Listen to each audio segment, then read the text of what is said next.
Bismillahirrahmanirrahim. Ar-Rahmanir-Rahim. Maliki yaumiddin. Iyyaka na'budu wa iyyaka nasta'in. Ihdinas siratal mustaqim. Siratal ladzina an'amta 'alaihim ghairil maghdubi 'alaihim waladdallin. Rabbana atina fid dunya hasanah wa fil akhirati hasanah wa qina adzabannar. Subhana rabbika rabbil izzati amma yasifun. Wassalamun 'alal mursalin walhamdulillahi rabbil alamin. Amin. Nama budaya, salam kebajikan, salam sehat. Sampai Ibu Kepala Sekolah SMA Aceh dan Kepala Sekolah SMA Republik. Oh ya ini. Oh, ini 3 sekolah ini. Ya, yang saya hormati teman pengawas Bapak Mesak dan yang saya banggakan semua teman-teman sebagai tenaga pendidik. Ya, mari kita bersinergi pagi hari ini. Tidak ada yang menjadi guru bagi kita. Kan kita semua guru. Hanya karena kita saling berkolaborasi sebenarnya. Oke, teman-teman, sudah hari ini dan kita mempersiapkan diri untuk memulai akan semua tugas tanggung jawab pelayanan kita ketika masuk tahun ajaran yang baru di semester yang baru ini. Ya, CP, teman-teman, kita tidak buat CP baru. CP sudah ada. Dari mana CP ini? Dari keputusan Ini mapel agama. Nah, sudah ada teman-teman. Ini mapel fisika. Keputusan kepala badan BSKP Ini mapel TIK. Mapel agama Katolik. Ini mapel matematika. Oh ya, kamu sebenarnya apa dan oke. Guru sejarah. Mapel PJOK. Mapel BK. Itu tentang kurikulum. Nah, berkaitan dengan kurikulum ini, Mapel matematika. Ini ada sedikit revisi berkaitan dengan matematika dan sejarah. Karena sejarah sudah jangan masuk dalam mata pelajaran pilihan. Maka nanti sejarah Ini ada TP mapel lanjut. kimia. Ada TP lanjut. Demikian juga Kimianya dengan bahasa Inggris. cantik-cantik. Bahasa Inggris sudah jangan sudah tambah.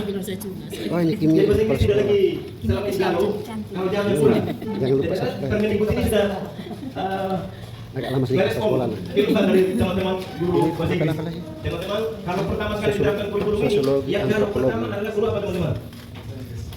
Oh, ini mapel geografi. Bahasa Inggris. Betul. Yang kalau pertama guru TIK. Karena banyak guru TIK yang sudah sertifikasi, tetapi tidak ada pertama Mapel TIK. Maka sejarah. muncullah Permendikbud yang terbaru itu. Baru berjalan berapa bulan muncul lagi Permendikbud terbaru. Nah, ada lagi mata pelajaran TIK. Nah, karena teman-teman, Mapel seni memang kita budaya. menjalani kurikulum ini kita siap mengikuti sesuai dengan permen, mau permenan. Mapel sastra Indonesia. Bagi teman-teman yang ada di Mapel kurikulum 3 sekolah ini, paling tidak dokumen ini harus ada di bahasa Indonesia. tambah dengan BSKAP nomor 31 tentang P5. P5 sudah apa ini? Jadi nanti ibu yang dari Remobot, kita belajar lagi tentang P5 terbaru ini. Sedikit Mapel revisi. bahasa Indonesia. Nah, kalau yang SMK ada spektrumnya. Kalau SMK yang ada spektrum. Oke. Nah, teman-teman, paling tidak 3 dokumen ini, ibu-ibu kepala, ini di sekolah kita harus familiar ini. Dan semua teman-teman guru harus familiar dengan tiga dokumen ini, 3 regulasi ini. Permendikbud Ristek nomor 12 Sekolah SMA 1. tahun 2024. Disitulah teman-teman di kurikulum bisa mendesain pembagian tugas teman-teman, mengatur jam teman-teman. Sejarah. Dan dari mana? Dari Permendikbud Ristek nomor 12. Ekonomi. Mapel. Teman-teman merencanakan pembelajaran. Baru merencanakan dari mana? Dari BSKAP nomor 32 ini. Teman-teman nanti melaksanakan P5, acuannya dari BSKAP, yaitu memahami TP, menyusun TP, menyusun ATP dan merancang elemen dan ada apa teman-teman? Elemen dan capaian pembelajaran. Nah, kadang-kadang teman-teman begitu mau melihat CP-nya, teman-teman ambilnya dari karakteristik. Karena di karakteristik ini ada juga elemen dan deskripsinya. Padahal yang kita ambil dari sini capaian pembelajaran ini. Kalau di dalam ini ada 2 kotak, ada 2 kolom. Kolom yang pertama elemen, kolom yang kedua adalah capaian pembelajaran. Itulah nanti yang kita analisis. 3 jam kan? 3 jam. Itu dia punya CP. Nah, dari CP yang ada Bapak, mohon penjelasannya bagaimana kita merumuskan ATP-nya Bapak. Apakah ATP-nya itu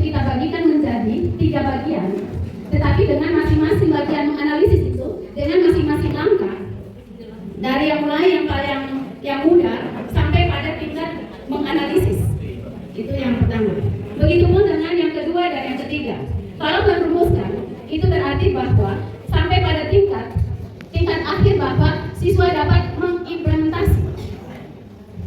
Sehingga dalam RPP kita akan termuat secara jelas itu langkah-langkah berpikir yang kita semua di ATP Mengambilnya dari dan itu ambilnya dari kalimat peserta didik mampu apa.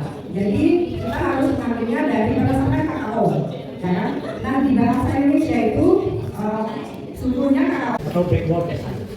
Kalau dulu kita menggunakan forward design, menetapkan tujuan, menentukan nilai, baru mengidentifikasi. Sekarang terbalik, mengidentifikasi, menetapkan nilai, baru menentukan tujuannya. Makanya di dalam sebuah CP itu dia bersifat umum untuk satu fase. Kemudian kita menganalisis, kemudian kita membedakan. Ada kompetensi dan ada konten. Kemudian kita mengkonstruksi. Itu yang namanya alur tujuan pembelajaran. Dikonstruksi berdasarkan taksonomi dan dasarnya. Contoh misalnya di PPKN analisis di Pancasila juga. Nah, dengan Pancasilanya menganalisis struktur materinya kan ada di situ. Apa? Menganalisis apa? Sebelum dia menganalisis, kira-kira dia mengidentifikasi dulu atau apa dulu. Jadi dikonstruksi. Ibarat menganalisis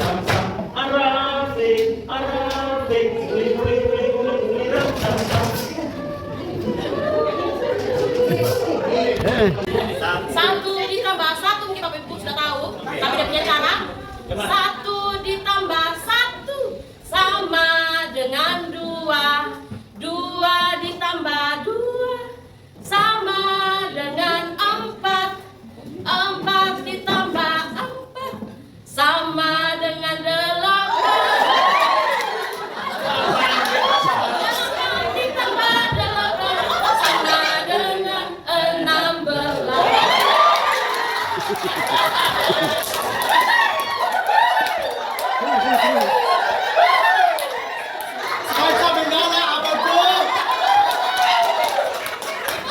Sama-sama.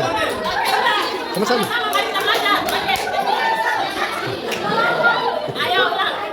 Mari pelan-pelan ya Bapak Ibu Guru. 1, 2, 3. Ini mulai dari kita melakukan yang namanya asesmen awal. Dari asesmen awal ini, kalau kali lalu ada asesmen kognitif dan ada asesmen awal non kognitif. Kalau asesmen awal kognitif, kita mendapatkan tentang pengetahuan dasar siswa tentang materi yang kita mau sampaikan. Kalau asesmen awal non kognitif, kita dapatkan gaya belajar siswa. Gaya belajar siswa atau minat belajar siswa. Makanya gaya belajar siswa kita dapatkan ada 3. Ada yang visual, ada yang kinestetika, ada yang Auditori. audit ya.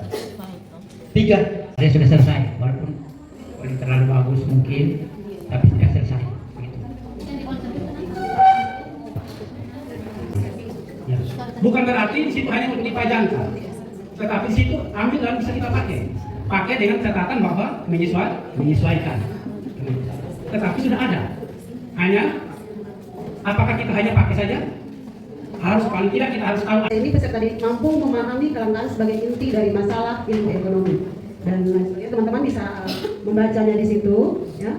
Nah, dari capaian pembelajaran, ya, dari capaian pembelajaran yang sudah ditetapkan, maka kita bisa mengembangkan tujuan pembelajaran TP-nya itu dari CP yang sudah ada. Itu di mana tadi sudah dijelaskan oleh Bapak narasumber bahwa untuk pengembangan CP ke TP, maka kita mengambil dari TP itu tinggal copy paste, itu peserta didik mampu memahami kelangkaan sebagai inti dari masalah ilmu ekonomi. Itu sudah merupakan model pembelajarannya silahkan bebas, tetapi ketika menerapkannya harus berdiferensiasi.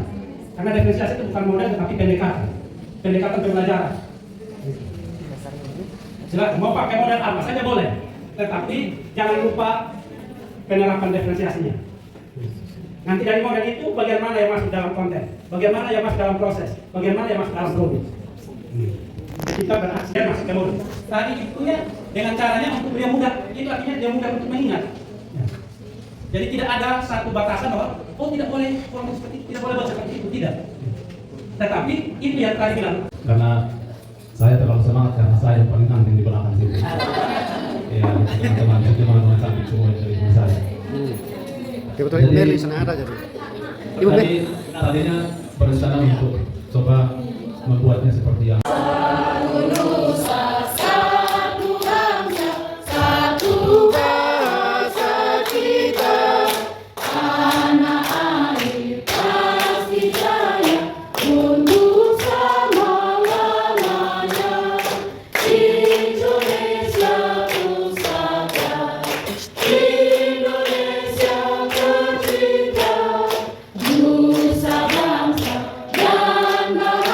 doa. Izinkan saya memimpin doa ini dengan tata cara agama Kristen Protestan. Kita berdoa. Allah sumber segala hikmat dan pengetahuan, kami bersyukur buat hari kedua yang Kau limpahkan bagi kami, dan kami boleh belajar banyak hal di tempat ini ya Tuhan. Kini tiba saatnya Tuhan, kami akan makan dan minum bersama.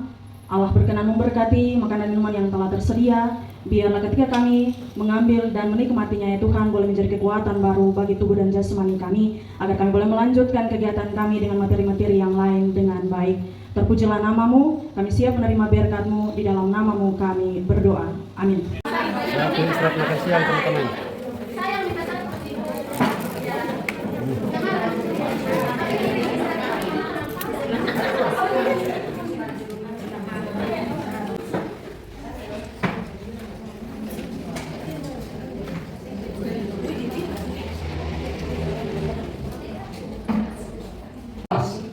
Tetapi kalau SMA itu bahaya. Sementara 17, walaupun hanya 5 siswa, tapi harus kita butuh 17 guru untuk mengajar itu anak-anak. Betul atau tidak? Oke. Nah, maka itu Bapak Ibu, pentingnya kita mengenal siswa kita, ya. Oke, baik. Jadi harus mengenal karakteristik peserta didik. Dia punya latar belakang, kemudian dia punya inti, yang kemudian. Oke. Saya punya pertanyaan terkait dengan materi tadi. Katakan bahwa semua siswa itu harus naik kelas. Jadi di sekolah saya di SMA itu saya punya prinsip bahwa Yesus Kristus adalah guru agung. Dan sekolah Kristen, Yesus Kristus adalah guru agung. Dan menurut pandangan saya, ya, bahwa kebanyakan pendidikan di dunia ini menganut prinsip itu, yaitu bahwa semua siswa itu harus dinilai. Dan Yesus Kristus adalah merupakan patokan saya. Dan setahu saya Yesus itu punya murid 12 ya. Dan Yesus sebagai guru agung tidak paksa itu semua siswanya naik kelas. Buktinya satu sudah lulus, yaitu Yudas. Jadi bagi saya adalah tidak betul kalau dikatakan semua siswa itu harus naik ya. Kalau memang dia sudah mau, masa orang paksa ya. Karena Tuhan tidak pernah memaksa orang masuk surga atau memaksa orang masyarakat. Dia pilih sendiri sesuai dengan kemauan. Itu yang saya anut sebagai seorang guru Kristen ya. Kira-kira pandangan saya ini apakah bertentangan dengan materi tadi bahwa semua siswa naik kelas. Ini dari segi falsafah pendidikan kita harus luruskan sama-sama supaya kita menemukan titik temu yang baik untuk menyelamatkan pendidikan kita. Kalau semua siswa naik kelas, ya seolah-olah kita perlu kesini lagi, kita sulit mengambil ini jasa tulis sendiri, gitu. Ngapain lagi kita kasih proses lagi? Sulit. Jadi seolah-olah bahwa nanti orang nggak pernah di sekolah sekolah yang penting. Yang penting pakai baju di sana dulu diam-diam situ tidur dalam kelas tiba-tiba naik kelas otaknya tidak diisi. Nah, itu maksudnya. Jadi kita perlu luruskan apakah semua naik kelas. Menurut saya kalau kita mencerca itu di semua SMK berapa tuh ya maksudnya ya. Saya yakin mereka punya alasan kenapa 69 tidak naik kelas. Kupang Tengah 16. Ya, Di sini 16. Jadi sedangkan dulu saya Yesus Kristus saja yang saya akui bahwa dia itu dari atas sana. Baik, terima kasih. Saya Sudartini Ashari dari Sekolah SMA Negeri 1 Kupang Tengah. Saya mengajar mata pelajaran bahasa Indonesia. Di sini saya mau tanyakan berkaitan dengan asesmen tadi Bapak. Waktu beberapa tahun lalu saya mengikuti PPD. Di situ kita diwajibkan untuk membuat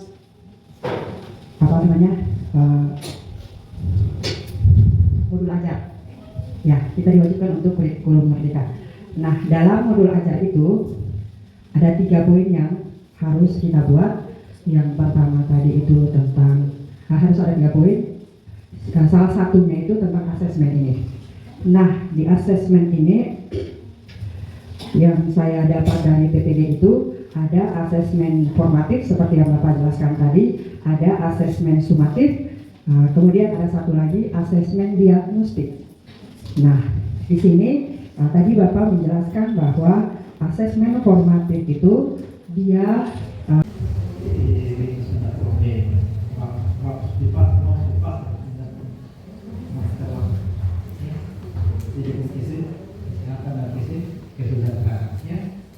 karena halal itu yang menjadi kita untuk itu proses. Kita baiki proses. Jangan sudah sirat di dalam panduan itu mengatakan begini bahwa bukan semua harus naik kelas. Seharusnya dan nanti melalui proses. Jadi kata kuncinya itu proses. Makanya di dalam penilaian dulu kita lebih cenderung Astagfirullahaladzim. Menghindar.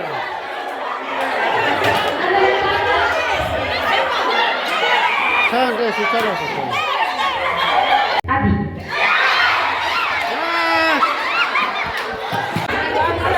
Konsentrasi. Siap. AB.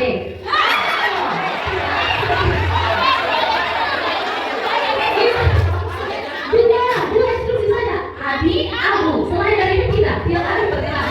Oke. Konsentrasi dimulai. Abi.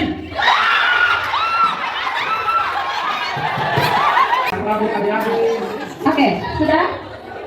Nah, kalau sudah, tentukan mana yang Abi, mana yang Abu. Contoh, saya dengan Bapak Wangkot. Oh, saya Abi, Bapak Wangkot Abu. Tentukan mana yang Abi, mana yang Abu. Oke. Dulu. Ada Mas Bri? Ibu Pak Sekolah Bri? Oh, ada. Ibu ada. Ada? Sudah? Oke, yang Abi, raise your hand. Abi. Oke, Abi sudah ya. Yang Abu? Oke, mantap jiwa. Oke, jadi Tunggu Ibu, masih ada satu yang ini. Mari. Oh, ya. Dia yang abu-abu.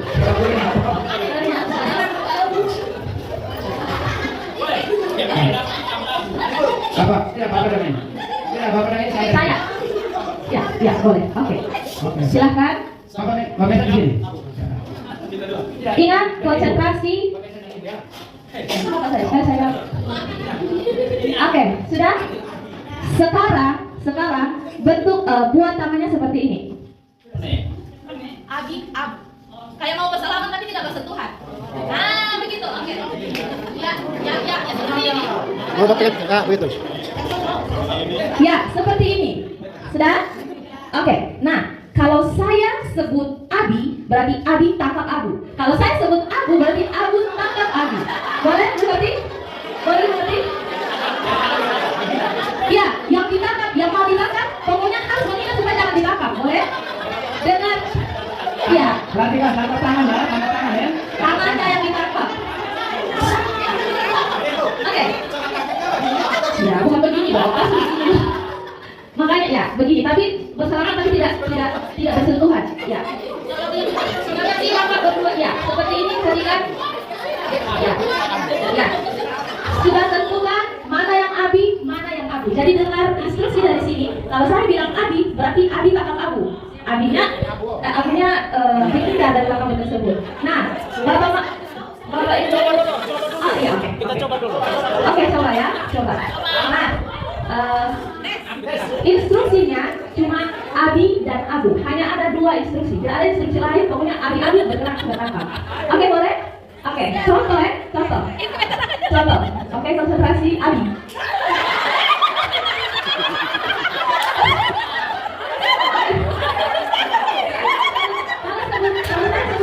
Tapi yang disebutnya menangkap. Contohnya Abu, Abi.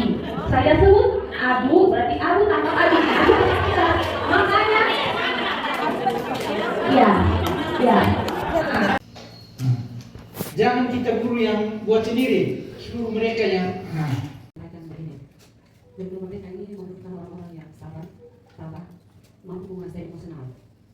Karena tadi diterangkan, Pak Ibu, kita sudah ada misalnya ditampung. Tapi kali ini tidak tahu cara ditampung, maka kita mesti mengawalnya dari nol. Berarti yang sudah kita rencanakan sekarang itu bisa berubah. jika kita berada dalam situasi yang seperti tadi disampaikan. Berarti Bapak Ibu, saya hanya mau menekankan saja bahwa kita menjadi guru-guru yang siap untuk menjangkau hal-hal yang sebenarnya kita tidak pernah tahu, dan kita harus belajar bertahu. 3-6 anak dalam kelas dengan karakter yang berbeda, dengan situasi yang berbeda. Bagaimana semua guru mampu menguasai mereka? Bukan kita jadikan mereka sebagai anak-anak berkasih dalam pikiran hati kita. Jangankan ya. Baik, terima kasih. Ini penting saja atau saya menyampaikan sebuah pendapat. Saya istilahkan di sini lingkaran setan. SD mempersalahkan SD, SMP mempersalahkan SD, SMA mempersalahkan SMP, dan universitas mempersalahkan SMA. Mengapa saya katakan demikian? Lalu saya kaitkan lagi dengan apa yang disampaikan oleh narasumber bahwa ketika dia ada di fase E, lalu kemudian ternyata bahwa fase C juga dia belum tuntas, maka tugas kita di fase A adalah kembali ke fase C atau ke fase D misalnya ABC. Menjadi persoalannya ketika kita di fase D, kita tidak menguasai itu fase D. Bagaimana mungkin kita harus kembali ke fase D atau kita kembalikannya ke fase D? Ini jadi persoalan. Makanya saya katakan ini semacam sebuah lingkaran setan yang akhirnya saling menjustis bahwa ini yang salah, ini yang benar dan seterusnya. Itu yang pertama. Yang kedua tentang kesepakatan kelas. Ya, saya di sini bahwa ketika saya ada pemberian tugas, maka saya bilang begini, kesepakatannya minggu depan siapa yang kumpul tugas tepat waktu, nilainya akan lebih tinggi daripada siswa yang kumpul terlambat. Itu salah satu budaya yang saya bangun dalam kesepakatan kelas ketika memulai materi atau memberikan tugas. Lalu yang berikut berkaitan dengan pengelompokan siswa. Tadi dijelaskan oleh Bapak narasumber yang pertama, Bapak Mesak, bahwa di situ ada kemampuan berpikir atau gaya teladan yang disebut ada 3, visual, auditori, dan kinestetik. Bagaimana kita bisa mengimplementasikannya di dalam proses belajar? Ini yang harus kita ketahui. Kalau tidak tahu bagaimana kita bisa menerapkan. Saya coba sharing dengan teman-teman juga, kami mencontoh tentang keluarga Kristen. Kalau dia hobi menggambar, sudah menggambar keluarga Kristen. Jadi ini masuk dalam diskusi kelompok. Jadi mereka yang kategori pikirnya itu adalah kinestetik, maka suruh mereka gambar. Tapi kalau mereka yang kami mengajarkan itu adalah auditori, mereka mengandalkan pendengaran. Kasih mereka musik lagu-lagu yang berkaitan dengan keluarga. Suruh mereka analisa itu lagu. Apa kaitan, apa manfaat, atau kira-kira makna apa yang dipetik dari lagu itu untuk sebuah keluarga. Kalau mereka visual, kasih video. Nah, ini saya kasih makasih kata tadi semacam sendiri untuk bagaimana kita sadar atau tidak sadar, karena kita sudah mengimplementasikan, tapi kita sendiri tidak tahu itu diferensiasi atau tidak. Nah, ini yang perlu kita pelajari. Untuk ini saja saya kesempatan sendiri. Terima kasih. Terima kasih Bapak Yunus. Saya akan membawa doa ini dalam kepercayaan saya agama Katolik. Dalam nama Bapa dan Putra dan Roh Kudus. Amin. Allah Bapa dalam surga, puji dan syukur kami aturkan kehadirat-Mu Bapa, karena begitu besar cinta dan kasih-Mu yang dengan setianya Engkau menjaga kami, membimbing kami dalam kegiatan hati kami dalam 2 hari ini Bapa. Kami berterima kasih karena Engkau telah memberikan kami pemateri-pemateri yang baik, yang memberikan kami materi-materi untuk perkembangan pendidikan di sekolah kami ya Bapa. Sebentar lagi kami akan kembali ke rumah kami masing-masing. Tuntun sertailah perjalanan kami Bapa, agar kami boleh tiba di rumah kami dengan keadaan yang baik pula Bapa. Kembali tuntun kami Bapa, agar besok kami boleh kembali bertemu di tempat ini untuk melanjutkan kegiatan kami yang akan berakhir pada esok hari Bapa. Ini doa dan permohonan kami satukan kepadamu dengan pengantaran Kristus Tuhan kami. Amin. Dalam nama Bapa dan Putra dan